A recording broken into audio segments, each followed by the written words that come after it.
Hello, everybody. Welcome back to the Geezerology's Wednesday Spotlight. Today, Bob, Dan, and I are going to examine a landmark album from the late 1960s titled Creedence Clearwater Revival. I'm guessing that most of you have heard of this album and have heard of the band that recorded this album, right? This was the debut album by Creedence, and it was released on May 28th of 1968 on Fantasy Records. It was produced by Saul Zaentz, who was just starting his career as a label executive. He had purchased Fantasy Records in 1967, and along with his purchase of the record label, he purchased CCR's contract, right? Now, Zaentz later went on to have a brilliant career as a movie producer. He was the guy behind Oscar winners One Flew Over the Cuckoo's Nest, Amadeus, The English Patient. He had a major career as a movie producer, but most of us don't really remember him for that, thanks to some interviews that John Fogerty did after Creedence broke up, and a couple of songs he wrote as a solo artist. Most of us really remember Saul Zaentz most as being John Fogerty's arch enemy, right? Anyway, Creedence had been around for a few years before this album was recorded. John Fogerty, Stu Cook, and Doug Clifford formed the Blue Velvets as junior high kids in 1959. And the trio during their high school years eventually became the backing band for John Fogerty's older brother, Tom, who was having some success as a solo performer around their hometown in Southern California back in these days. But back then, Tom Fogerty was he was the older member of the band. He was the adult, I guess. He was a couple years older, and he was a clear-cut leader. Tom Fogerty wrote all their material at this time, and Tom was also the lead singer of the band. And the Blue Velvets in this form released a few singles, regional singles in the early 1960s, before they were signed in 1964 by Fantasy Records co-owner Max Weiss. And Weiss changed the band's name to the Gollywogs and produced a few singles by the Gollywogs. During this period, Weiss started noticing, he started thinking that the younger brother, John, was a better singer than Tom. So Weiss eventually transitioned John in as a lead singer. And then he also started noticing that John was a better songwriter than his older brother, Tom. So Weiss started having the Gollywogs record John Fogerty's songs more than Tom Fogerty's songs. So this kind of started before the band even got going. This kind of started all of the internal strife and the infighting of this band that the band really became known for during the entirety of their career, which only lasted about 3 or 4 years.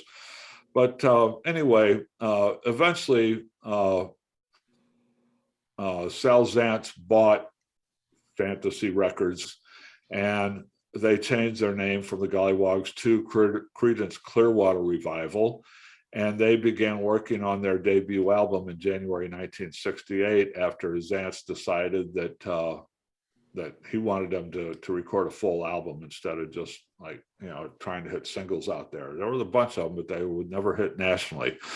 So they recorded this album in January 1968. It was released in May, and in June, they released a cut from the album as a single called Suzy Q, which was a cover of a 1957 song. And this became a hit. This became a national hit. It got up to number 11 on the Billboard Hot 100. And Creedence Clearwater Revival's career started taking off. This was the start of the freight train with the release of Suzy Q, right?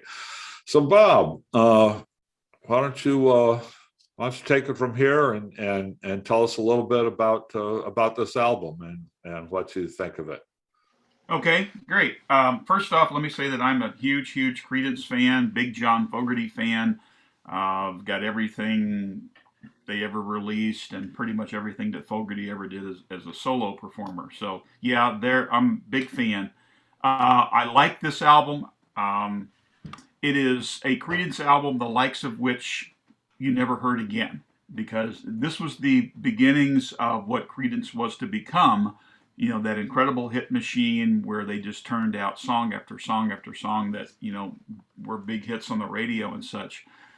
But this was different in that, like Suzy Q, for example, it was a reworking of that classic song from the 50s, but it had a psychedelic edge to it. It ran for 8 minutes and 41 seconds with the extended guitar jams and stuff.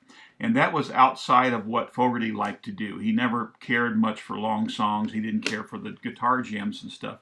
He did this intentionally because he wanted to try to get the attention of progressive FM rock stations. So this was a departure for them, and so you never heard that kind of music again after this debut album. So for some of those reasons, I really like this album because it's different. They dived headfirst into that swamp rock genre, which is really interesting for a bunch of guys from California. They sound like they came out of the swamps of Louisiana, which was an interesting thing for them to take on. I think a lot of people still think of them as like a Cajun New Orleans band, right? Exactly, but they Yeah, have no southern roots whatsoever. right, But right. I think Fogerty was infatuated with that area and the music and the culture and everything. And in fact, later on in his career, when he rejuvenated himself with his album Blue Moon Swamp, he made tour down south for inspiration before he did the album. But anyway, I digress. You've About half of this album are covers, the other half are original songs. Quite a few of the original songs are reworked songs from their Gollywog days. So they just revamped those songs and put them on this album and then did these covers. But what's really cool about the covers is they made them their own. Very unique versions on these covers. You've got I Put a Spell on You, Susie Q, and 99 and a half. Those three are covers, very unique covers. They made them their own. Suzy Q was a standout for them. It was a concert staple, obviously. And then some of the songs like Get Down Woman on here, it's kind of a generic blues song. There's not much to it. But with some of the other songs, you saw the beginning of what John Fogerty was to become as a songwriter. And I have a box set here of Creedence material, and it includes a CD with a lot of their Gollywogs material. And if you look at it, it's love songs, it's teenage love songs, and nothing at all like what Creedence became later. And there's a song on here called Porterville, which was the last single released by the Gollywogs. And Fogerty talks about that song, and he says that it's kind of semi-autobiographical. It mentions his father and some other things. And he said that was when he started realizing what he could do as a songwriter. And a quote that he did with an interview, he said, he gave up on writing, quote, sappy love songs about stuff I didn't know anything about, and I started inventing stories, end quote. So this was the beginning of his maturity as a songwriter, and which is what we saw later on. Because if you weren't aware of Creedence back in the 70s, you were living under a rock somewhere, So you Let me see just at the interject beginning. right there that Porterville, the Gollywog single Porterville, is actually the same track they lifted and they put that on this debut album. That's on side two. That's the only one. Everything else here was recorded as Creedence Clearwater Revival, but they did take the single Porterville and put it on this album. All right. All right. But anyway, like I say, you do see the genesis of Creedence. I think it was a fantastic debut album. They obviously did some stuff that they never repeated again as far as style, but I think it's a great beginning, and I like it because their subsequent albums, they got more professional, I think a little more polished and very tighter in their songwriting and the length of their songs and stuff. I like this because it seems to be a little more natural, and they seem to be a little more at ease with what they were doing.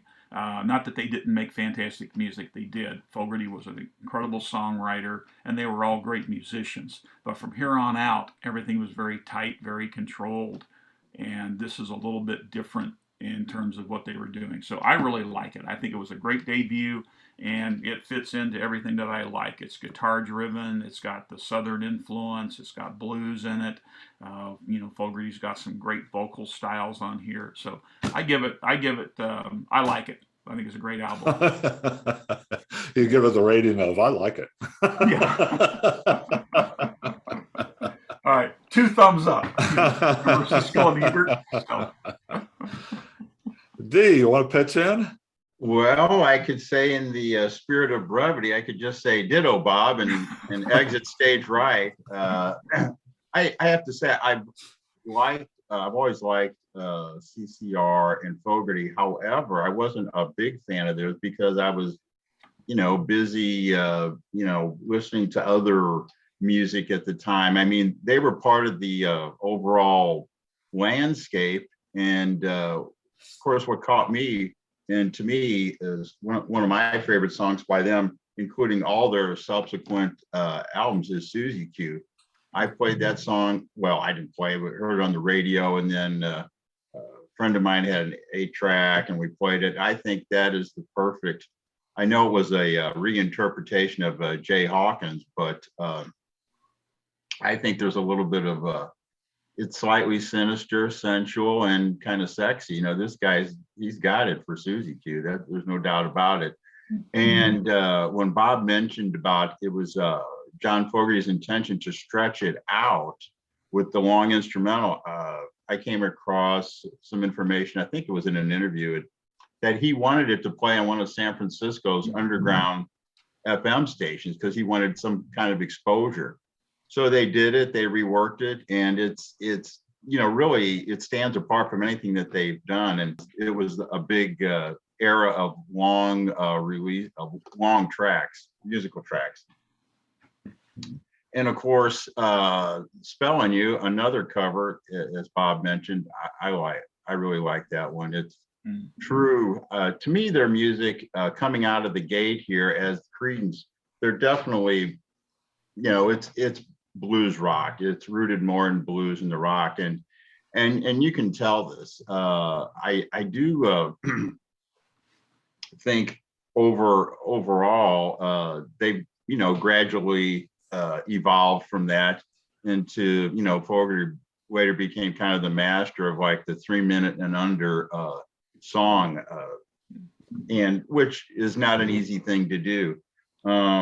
Porterville is probably the best, to my mind, the best original song, and it's as Bob said, it's personal. So obviously he didn't have an all rosy adolescence and all that, but who knows how much of that was he just exaggerated for the song and everything. But he was to go on to display some of this talent in other songs, sort of the skeptical, angry, working class guy comment. And as far as this was a sample. They were going to have a run. I think their next 3 albums came out within less than 15 months, and it just showcased everything they had. I think they were probably up on par in terms of popularity, up there with the Beatles, and as far as exposure and everything. And I've come to appreciate them later on. My this is not my favorite album from them. It's a later one, but I think it's a strong initial debut, and considering the musical landscape at the time, it stood out. And I guess it wasn't until Creedence came out, had some success, that some rock journalist in some cramped room in New York City came up with swamp rock, because I can't recall any other group being tied to that definition of swamp rock, but Creedence. Yeah, but Creedence, Creedence is the root of that because their second album, the follow-up, which we'll do later, Bayou Country. So so that's probably really where that whole thing. Yeah, but I think they should the State Tourism Board of Louisiana should send some royalties to John Fogerty's way, because they certainly highlighted bayou music, swamp music, and things like that. But just as an aside, of course, there's been a number of movies that CCR's songs were part of. And if anybody remembers, Suzy Q, or at least part of it, was played in Apocalypse Now when they helicoptered in the dam. Yes, it was very timely, very apt. So I'll wrap this up. To me, the other songs were they all sounded the same to me, but overall, a solid debut album, and definitely worth listening to just for Suzy Q and Put a Spell on You, and Porterville for more good things to come out of John Fogerty's songbook. Let me before I jump in with my thoughts on it, I want to make a correction here. Suzy Q, this is my confusion until I just looked at it online while Bob was talking. Suzy Q was a hit in 1957 by a rockabilly artist named Dale Hawkins. It wasn't Screamin' Jay Hawkins. This is Dale Hawkins. Yes. Now, the lead track on this album, which also became their follow-up single to Suzy Q, is I Put a Spell on You, which was a cover of a Screamin' Jay Hawkins song. So that was I introduced that error, so I just wanted to go on record in saying that Suzy Q is by Dale Hawkins, but they do cover Screamin' Jay Hawkins on this album with I Put a Spell on You. And of course, Jay Hawkins is not to be confused with Edwin Hawkins. Right. A lot of Hawkins back in those days, right? I'm closer to Dan on this than with Bob. I had never listened to this album ever until just a couple of weeks ago when I wanted to prepare for this discussion. I've listened to it a few times since then, so a lot of this stuff was new to me. Obviously, I was very familiar with Suzy Q. I was pretty familiar with I Put a Spell on You because that's a deep cut that's been played on radio and has appeared in a couple of compilations and things since then. But the rest of these songs were all new to me. The only Creedence Clearwater album that I ever listened to, and this was 45 years ago or so, but it was Cosmo's Factory. Yeah. None of the other Creedence albums have I ever heard, including this one. So I'm basically given a kind of a first impression of this album from the last couple weeks, and I'm along with Dee there. I Put a Spell on You. I like it. Suzy Q. I like it a lot. Porterville was fine, but the rest of it. The Working Man, which is a middle track on side 1. On side 2, 99 and a half, Get Down Woman, Gloomy, and Walk on the Water. They all sound like basically the same song to me, not being real familiar with it. I mean, I'm sure after I listen a few more times and start, and the stuff starts getting into my brain, I'll kind of understand it. But there's a lot of sameness to this album to me. It seems kind of one note. It's good. I mean, it's good. It's a good listen. And I think it's definitely worth pursuing if you're looking to catch up and not real familiar with it, and you're looking to catch up. It's definitely worth listening to and worth pursuing.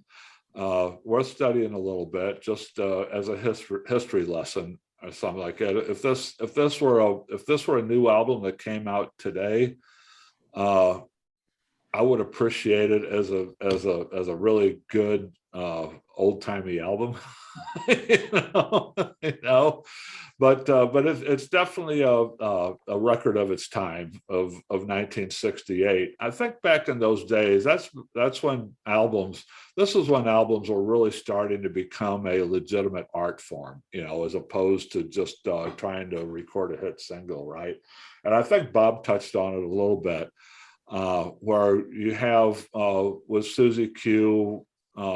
And I Put a Spell on You in particular, these longer tracks, you know, they're basically, you know, 3-minute rock songs or whatever, but extended out with some instrumental jamming and noodling, and just playing around with that. And I think when we started hearing a lot of that, you know, Creedence wasn't the only band that did this. A lot of them.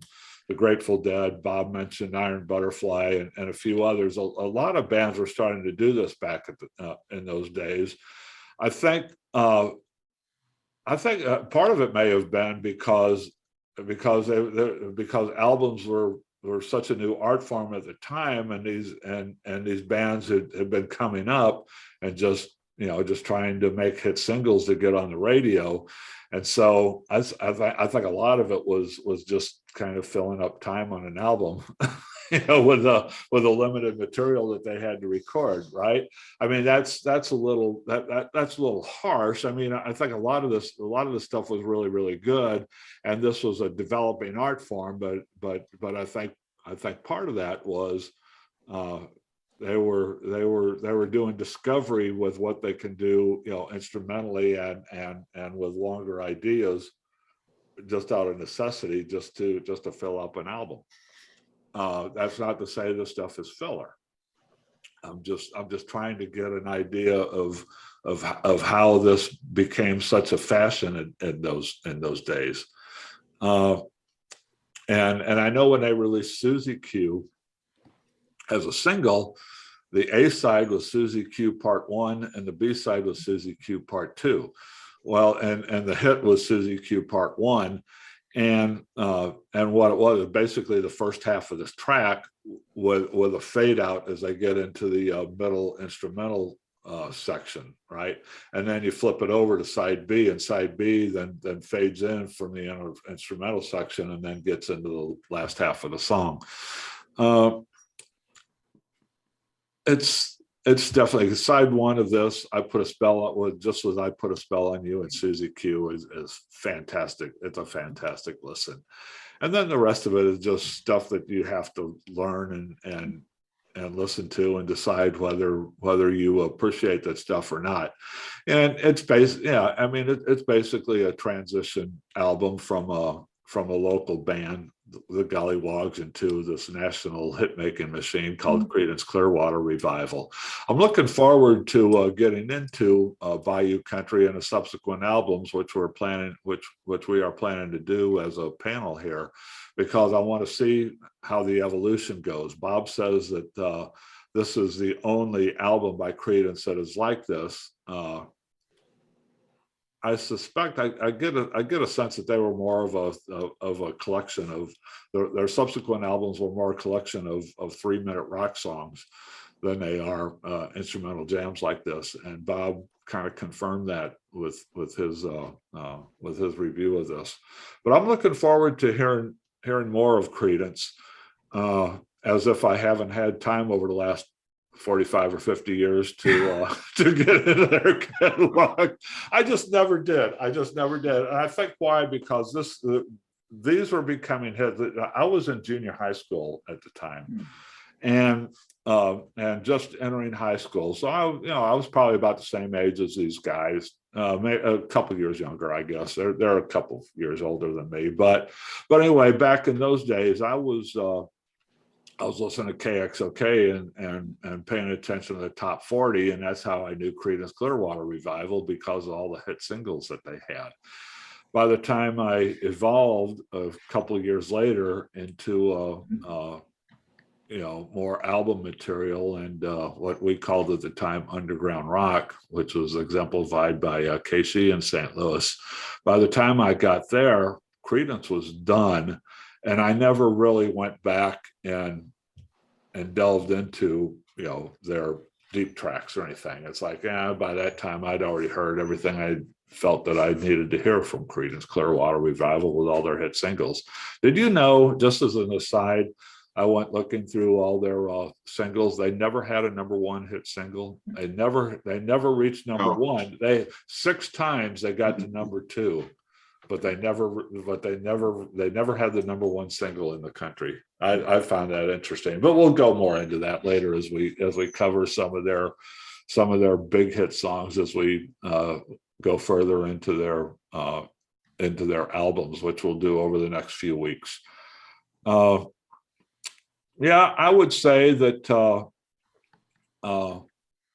this, it's a good place to start. If you're in the mode of just going back and revisiting, or if you're a little younger and weren't around at this time and want to get into rock and roll history, this is a good starting point right here, because this is pretty much at the cusp of when things really started exploding in the rock music world. And Creedence was one of the early superstars of the rock world that the Beatles ushered in with Sgt. Pepper's, and that explosion in 1967. And this came along right at the back of the explosion of all those big debut albums by the Doors, Jefferson Airplane, and other bands of that ilk. Good stuff. Not masterpiece stuff, but good stuff, especially if you're a rock and roll fan. This is a good thing to listen to. I think I was junior high age when this came out also, and I remember my introduction to this. There were 2 brothers that moved into my neighborhood, and I became friends with them, and they came down to my house one time with their portable cassette player and some tapes. And I can still remember this, sitting in my front yard with them, listening to this on cassette on their portable cassette player. And that was my introduction to this album. And it cast a spell on me at that time, no pun intended. And those 3 covers, I Put a Spell on You, Suzy Q, and 99 and a Half, I just loved them, and they captivated me. And so that's why it's kind of a fondness for me. And big fan of Creedence, big fan of John Fogerty and all of that. So that's my memory of this album. And very, very quickly, if I can sum up, when they mixed this album, according to the interviewer with Fogerty, the whole band was involved in mixing it. And a lot of the other band members, didn't like some of the things Fogerty was doing and questioned it and everything. So after this, he said from then on, when they were done recording, he locked everybody out of the studio and he did all the mixing himself. So everything you saw after this was really John Fogerty's vision. So this album's important if you want to follow the history of Creedence and their evolution. And that's why I think this is a little bit different sound than what they did subsequently. So that's why I think it has an important place. Are you essentially saying because from Bayou Country, which was the next album on, it really did become a John Fogerty vehicle? Pretty much, yeah. Well, this was more of a group effort. I can understand that. Again, this is part of my discovery that I'll find as we go along here. And if you go back and listen to any of the Gollywogs music, totally different. And when Tom, and I don't know, actually I have Gollywog stuff on this box set here. And if Tom was the leader, then you can definitely see the difference. I know that from just researching the history. I've never heard any of this stuff, but I know that a lot of those early Gollywog singles were, Tom Fogerty was the songwriter and the lead singer. Tom's voice is totally different than Fogerty's, and especially on this album, Fogerty comes out with the growling and some tremendous blues type vocals and stuff. So yeah, those, so they had different vocal styles, and the gollywogs were completely different than what you heard on this album. So we go into it more later, but it sounds to me, I mean, that sounds to me like, or I can understand after understanding this history, the pre-debut album history and how this came about. I can understand where older brother Tom Fogerty could have spent the entire time in Creedence Clearwater Revival, just, with his head just, almost exploding from resentment, very, very sad story about the band and what happened between them and Saul Zaentz. And Fogerty's very bitter with his bandmates, including his own brother. I mean, they had a lot of very bad juju going on. Yeah, Tom passed a few years ago. Tom's no longer with us. The other thing, Saul Zaentz is gone. Passed a few years ago, and Tom Fogerty is gone, but Stu Clifford, John Fogerty, obviously, and what's the other guy's name? Cook. Stu Cook. Yeah, they're all still around. Okay. Well, thanks for listening, everybody. I think all three of us enjoyed visiting this album. Me for the first time, and the two Missouri guys up there as a revisit. We'll be back in a few weeks. We haven't scheduled it yet, but our plan is to eventually get through the entire CCR discography before we put them to bed. And but we're going to spread them out a little bit. Next week, we're planning on visiting with the debut album by the band called Music from Big Pink.